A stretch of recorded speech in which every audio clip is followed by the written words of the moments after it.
Hey, how's everybody doing? Welcome back to That Podcast here on YouTube. This is just four movie reference books that I didn't think I could say enough about each one to do its own individual video, and I think I might have done this top one or maybe the second one before too. These other two I know how. I know the very bottom one, which I need to cover up one without being a surprise. I just got it in the mail. I owned it years and years and years. Probably bought it in 94, 95, so I owned it quite a long time ago. Coming up on what? Coming up on 40 years? 30 years, yeah. But movie reference books, and I will be right back. Sorry about that. Sorry about that. I had to go get my drink. So let's just do this. Really got to play some off. This is a special splatter movie guide. One of 400 of the goriest, grossest, most outrageous films ever made. John McCarthy, author of splatter movies, breaking the last taboo of the screen. And it's slashers. You got shit like. And these are all. I like these now. Back in the day. I mean, what did this cost back in the day?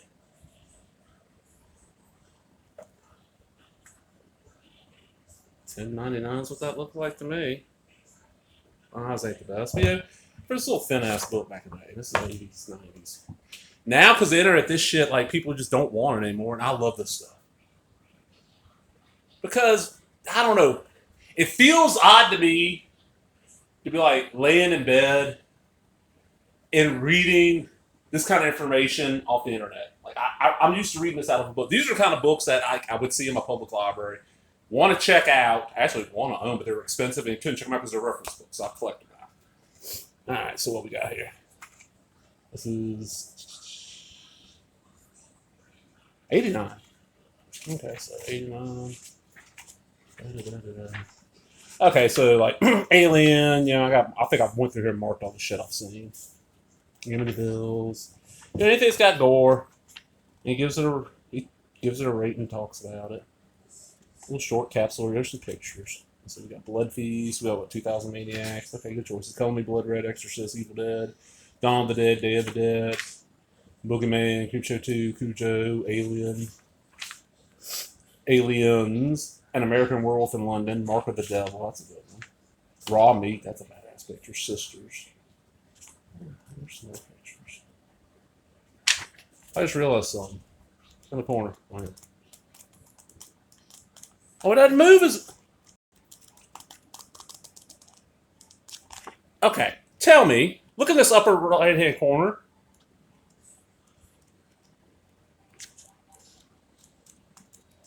Does it look slightly like the knife is going in and out, like stabbing people up in that corner? I think it is slightly moving just a little bit.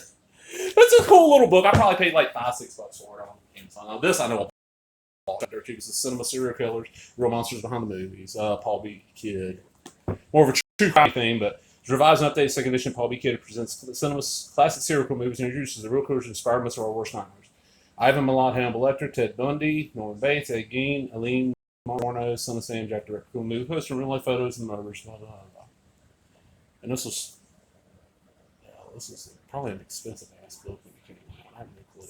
Maybe like $2 for it. It's not bad.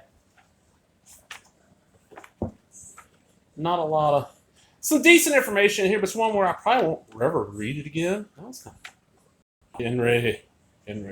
All right. Next one. This is another one where just because it was cheap. It's Danny Peary. He did all the cult movie books, which I really love. That shit's great. That's one where I found like the second volume at my local library in a book sale on it and loved it. And over the years, I collected all. There's what, 3 of those. So I grabbed this, and this was, it's a big ass book, and it's like $8. I'm like, why is this so cheap? Because it's only $70 when it came out. I was like, what the hell? What it is it just a flat out, there's like no reviews, none of that kind of shit. It's a flat out fucking reference. Cast characters. I'm like, Ursula Andress. Little cult favorites and of interest. So, like, you can look up, let's just say,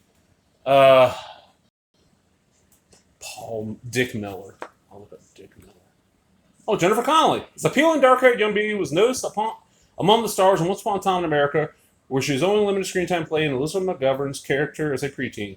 She was composed and already beautiful and sexy, which is a young boy who will grow up into Robert De Niro's gangster spies on her while she undresses. This role won her leads in Dario Argento's disappointing horror film Creepers, Jim Henson's Fantasy Labyrinth, in which she's threatened by evil David Bowie, who thought she looked like a teenage Elizabeth Taylor, and better than novel teen comedy 7 Minutes of It.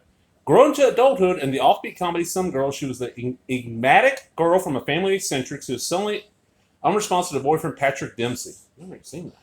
So far, Connolly's popularity abroad is much greater than in America, but a few doubt that as she moves into her 20s, she'll have a shot at stardom. Nicole favors Once Upon a Time in America, Creepers, Sleeper, Some Girls at the Key Films, a Hot Spot, Career Opportunities, Rocketeer. Yeah, it's interesting.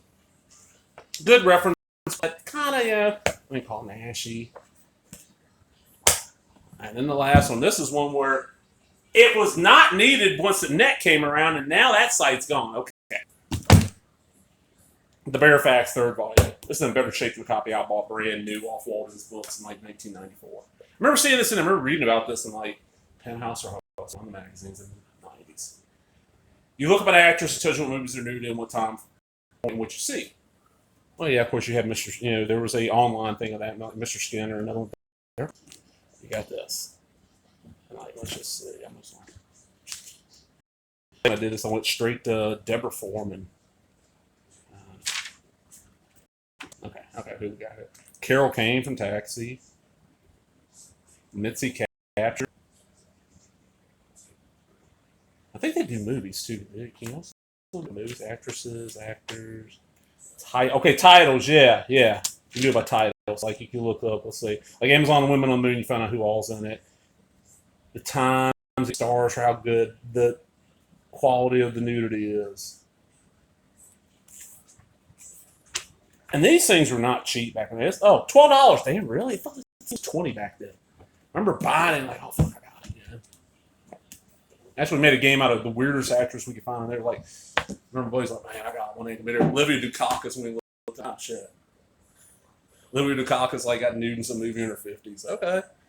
But movie reference books, some horror shit, some cult shit, some sleazy shit. But all these damn things. I'm out, everybody. Remember, give me a thumbs up, all that other bullshit. Talk to everybody later.